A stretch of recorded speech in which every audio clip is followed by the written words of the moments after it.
According to reports, BJ Penn was at the Lava Shack. The Lava Shack. And that was Tuesday night. While I have never been to the Lava Shack, I have to imagine that that's the kind of place where if you go there, you have to know the hot takes are going to be flowing. It is the Lava Shack. And if dudes are opening up their pie holes and molten lava is pouring out generously, somebody's face is about to get broken. And as you might imagine, if somebody's face is about to get broken at the Lava Shack, TMZ somehow, some way has video. Actually, videos of that very thing happening. And they did. And one of those videos looks bad. Like really, really bad.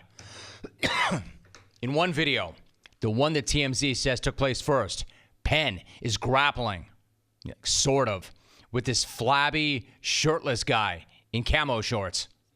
He then tells that guy, punch me again. Punch me again. So the guy does. He hits him with a 1-2 combo, and it drops Penn. The portly guy, the somewhat fat guy, hit him on the 1-2. That's one of the absolute legends of MMA, lying on his back after getting dropped by a fat man in camo shorts.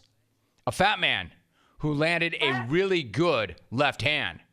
A fat man with a really good 1-2 combo that sounded like this. But a fat man nonetheless. After he drops Penn, the shirtless guy does exactly what you're supposed to do in that situation. Returns to the neutral corner and waits for the ref to pick up the count or stop the fight. But you could tell how hyped he was. You could tell how hyped this guy was to put the former champ on his back.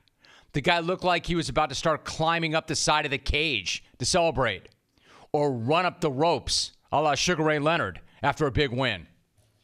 Now, do not come in here and tell me that it's not Penn's fault. He was fighting out of his weight class. Yeah, I know he did a lot of work in the lower weight classes. I know that, for instance, Conor McGregor would never be asked to fight Daniel Cormier.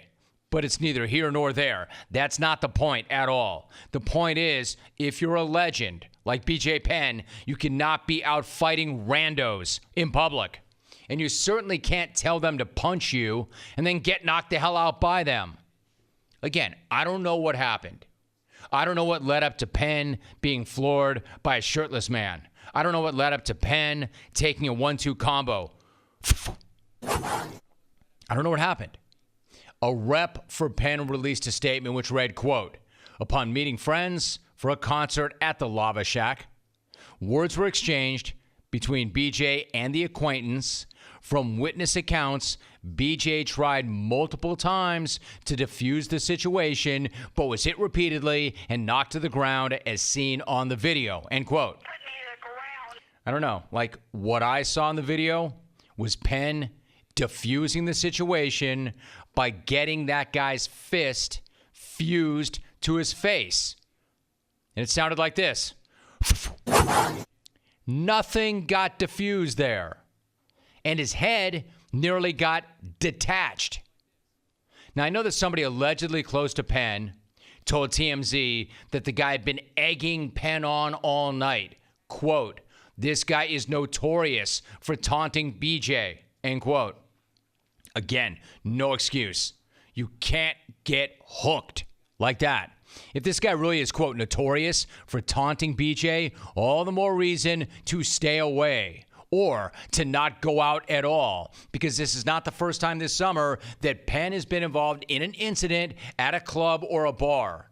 And if you can't go out without getting into a fight, if you can't go out without getting hooked by some rando, here's an idea. Don't go out. Especially if you know you're going to run into somebody who's got absolutely nothing to lose, everything to gain, and is looking to hook you. You know how many MMAers that I've spoken to who say they're constantly bumping up against that one a-hole in a bar after drinks who's fueled up on liquor courage and wants to test them? You know how many MMAers I've spoken to who tell me that story? Pretty much all of them.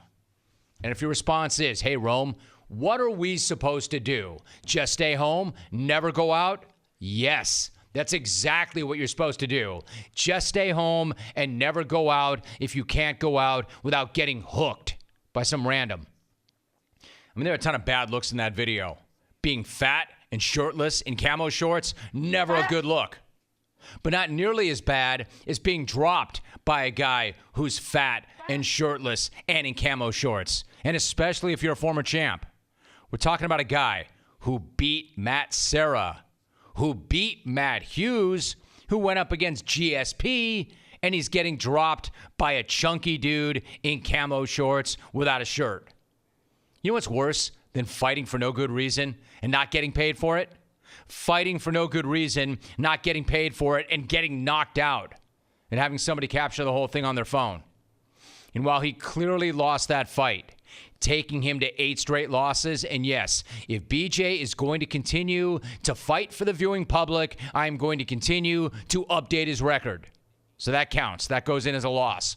As bad as that loss looks, I'm not sure the next video is any better. In fact, it's worse, because in the next video, Penn is lying on top of the shirtless man inside the shack and wailing away. And according to one report, a source close to the dude in the camo shorts says that BJ sucker punched him before he tackled him, got on top, and started landing punches.